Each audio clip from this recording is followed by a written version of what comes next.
Olá pessoal, tudo bem? Vamos estar dando continuidade às nossas gravações acerca do marco do direito civil, mais especificamente sobre a parte geral do direito civil. Lembrando-se que até o presente momento estamos no nosso primeiro alicerce, já que são 3 os alicerces dentro da parte geral. Pessoas, ou seja, a personalidade, objetos, os bens e o vínculo que une a pessoas aos objetos, que nada mais é do que o fato jurídico. Dentro de personalidade, estamos nas pessoas físicas, onde já trouxemos, já ventilamos o estudo relacionado ao surgimento da personalidade, já falamos das teorias explicativas do Nascituro, já trouxemos sobre o estudo sobre capacidade, sobre emancipação, o final, obviamente, o último estertor do direito da personalidade, que se dá com a morte, morte real, morte presumida, por ausência, o procedimento de justificação, e, obviamente, iniciamos nos blocos passados os direitos da personalidade propriamente ditos, Dentro desses direitos da personalidade, no primeiro subitem, eu trouxe para vocês algumas lições comezinhas, onde dissemos que esses direitos da personalidade trazem uma proteção diferenciada, onde esses direitos da personalidade são direitos subjetivos e, por demais, direitos existenciais.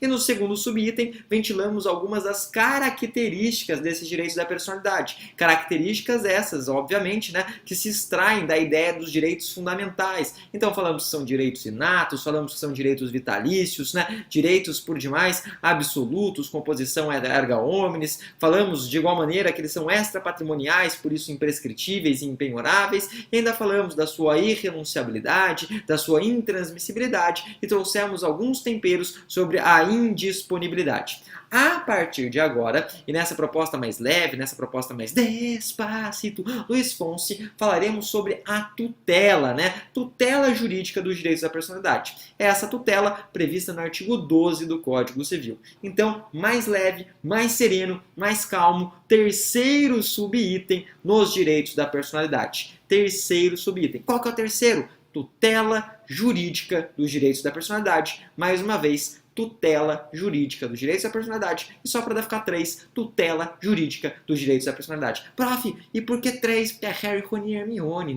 Harry Potter é muito legal, a gente é Potterhead. Dito isso, então, vamos ao infinito e além, vamos adiante. Gente, o que é importante dizer aqui? Artigo 12 do Código Civil.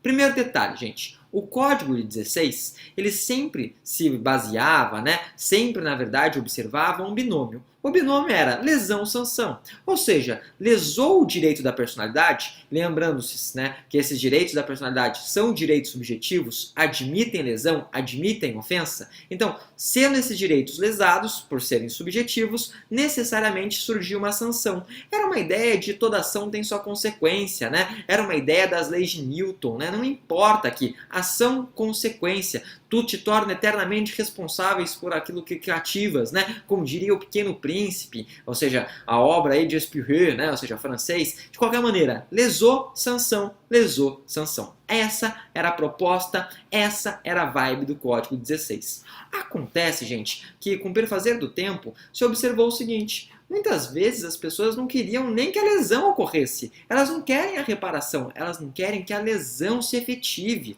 Não por outro motivo, o Código de 2002 ele foi um código repaginado. E hoje a tutela jurídica dos direitos da personalidade podem ser vistas em duas formas, em duas acepções, Uma primeira acepção, chamada de tutela preventiva, e uma segunda acepção, um segundo sentido, chamado de tutela reparatória, tutela compensatória. A tutela preventiva, gente, ela se extrai de uma expressão trazida, cunhada, talhada no artigo 12, onde está escrito assim: pode-se exigir que cesse a ameaça, ou de lesão a direito da personalidade. Cesse ameaça de lesão a direito da personalidade. Isso é uma tutela preventiva. Ou seja, você não quer que a lesão ocorra, você não quer que a lesão se materialize, se efetive, se concretize. E vou além.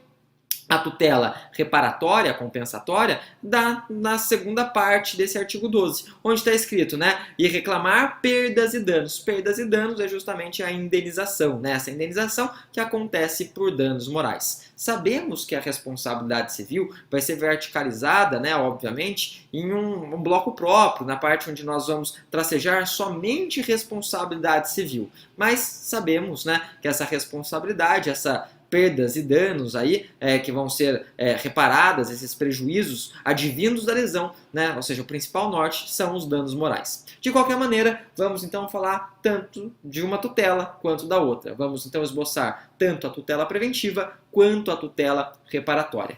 Tutela preventiva. O que é tutela preventiva? Gente, tutela preventiva são tutelas específicas, né? São tutelas, na verdade, que denotam um movimento de despatrimonialização do Código Civil.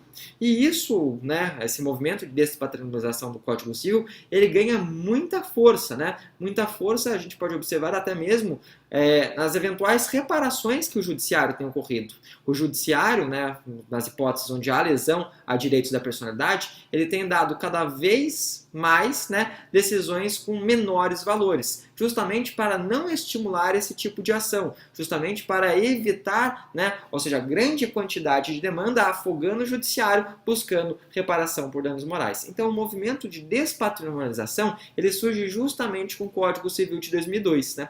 Até se a gente for observar, só fazendo uma quebra, hoje em dia, muitas vezes a pessoa demanda danos morais e vem na decisão, é um mero dissabor. Esse mero dissabor é justamente, né, uma forma de você evitar a patrimonialização dos danos morais. Então, esse movimento surge com o Código de 2002, que traz a tutela preventiva.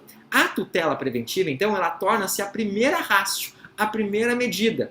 Ou seja, a tutela reparatória, então, vai ser residual. A tutela reparatória compensatória, que é a busca dos danos morais, ela vai ser sempre subsidiária. Quando eu falo de subsidiária, eu sempre brinco, né, com os alunos de sala, é aquele tiozinho ou tiazinha da balada. Quando o sujeito entra na balada, né, ele está sempre lá com a sua lista de prioridade. Então ele vai lá e elege, né, a maior cocota, o maior paquetão da balada. E fala assim, nossa, aquela lá é a cocota, né? Aquela lá é o paquetão, vou chamar de... Né, chega lá na pessoa e fala assim, me chama de Estados Unidos e me usa, né? O outro fala assim, sei lá, né? Tem vários outros chavecos desse gênero. Mas, de qualquer maneira, né? Entra com altas prioridades. De acordo com que a bebida vai entrando, né, os chavecos vão piorando. Pior do que esse dos Estados Unidos me usa? Nossa, muito pior do que esse dos Estados Unidos me usa. O que acontece, né? Vai ficando mais difícil, os padrões vão mudando, então os padrões vão chegando aos padrões subsidiários, os residuais, que é o tiozinho ou tiazinha da balada, aquele que sobra, né? Aquele que permanece. O famoso código binário, dente sim, dente não, não, não, não, não, não, sim, né? Ou seja, depois que o sujeito já tomou altas canjibrinas e está cercando o galo, né? Tipo, 2 para cá, 2 para lá. Então, hoje falamos que a tutela reparatória, a tutela compensatória, a busca pelos danos morais, ela vai ser sempre secundária.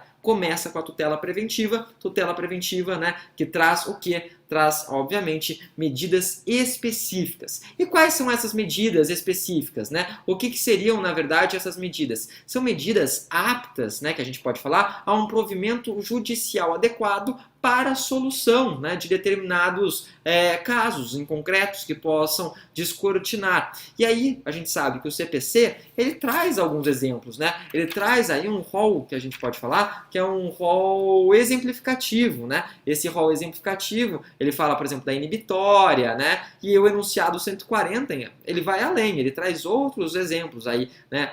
Pontuando outros exemplos de medidas específicas para a solução de determinados casos concretos. De qualquer maneira, dentro dessa forma de tutela preventiva, nosso tópico aí, primeiro, nas tutelas jurídicas, surge uma primeira indagação, uma primeira perquirição, que eu acho bastante importante de trazer. Descumprimento de tutela preventiva. O descumprimento de tutela preventiva, ele é apto a jurar prisão? Então, é possível prisão, né, em caso de descumprimento de tutela preventiva? Pergunta capiroto, pergunta do tinhoso, né? Temos só uma resposta? Não. A doutrina se divide. A doutrina, na verdade, né, ela se biparte. Um primeiro entendimento, né, o entendimento do professor Arthur Alvim, ele segue no sentido de que não é possível, né, a prisão civil no caso, né, de descumprimento de tutela preventiva. Por que não? Porque ele fala, a nossa Constituição, ela tracejou somente 2 formas de prisão civil. Quais são essas 2 formas de prisão civil? No caso de inadimplemento de alimentos e depositar em fiel. Ai, prof, depositar em fiel não se aplica mais. Não se aplica, mas a Constituição fala dessas 2, inadimplemento de alimentos e depositário infiel. O depositário infiel, gente, não se aplica, né, só fazendo uma quebra, não só pela súmula vinculante existente, eu acho que é a súmula vinculante de número 25, né, mas, de igual maneira, Por outra razão, a Convenção Internacional, né, que a gente pode falar Interamericana de Direitos, ou seja, a Convenção aí da Pacto de São José da Costa Rica, ela obstava esse tipo, né, de prisão. Acontece que essa norma é uma constitucional, é uma norma de eficácia limitada, e a gente tem hoje um duplo filtro, que é o chamado aí controle de convencionalidade. Então, por essa razão, que se obstou a prisão civil do depositário infiel. Mas, de qualquer maneira, ele vai dizer, a nossa Constituição, a nossa Bíblia Política, só ventila essas duas formas de prisão civil. Lembrando, quais são elas? Inadimplemento de alimentos, depositário infiel, e depositário infiel, na verdade, nem se aplica mais, apesar de constitucional. Show! Esse, então, é o entendimento do professor Arruda Alvim. Em contrapartida, né, Luiz Guilherme Marinoni e Fred Didier, eles pontuam que sim, seria possível a prisão do sujeito que não cumpre uma tutela específica, uma prisão civil. Sério? Mas como assim? Entendi. Né? A nossa Constituição só fala daquelas duas. Eles falam o seguinte, olha, aqui não seria uma prisão naqueles moldes de prisão civil, por inadimplemento, mas seria, em verdade, uma prisão pelo descumprimento de uma decisão judicial. Então eles mudam a roupagem e falam, né, que essa tutela específica, uma vez descumprida, pode acarretar a prisão, mas sim pelo descumprimento da decisão judicial. Né? Então é essa leitura que eles fazem até para buscar uma maior coercibilidade, né, dessas tutelas preventivas que buscam evitar que, obviamente, né, determinada lesão a certos direitos da personalidade ocorram, a certos direitos da personalidade se materializem, concretizem. Gente, ainda tenho que falar da tutela reparatória, compensatória, que são os chamados danos morais, mas isso eu vou deixar para vocês para o próximo bloco. Até lá, então, deixo para vocês um forte abraço e, obviamente, excelentes estudos. Até mais, gente. Tchau, tchau.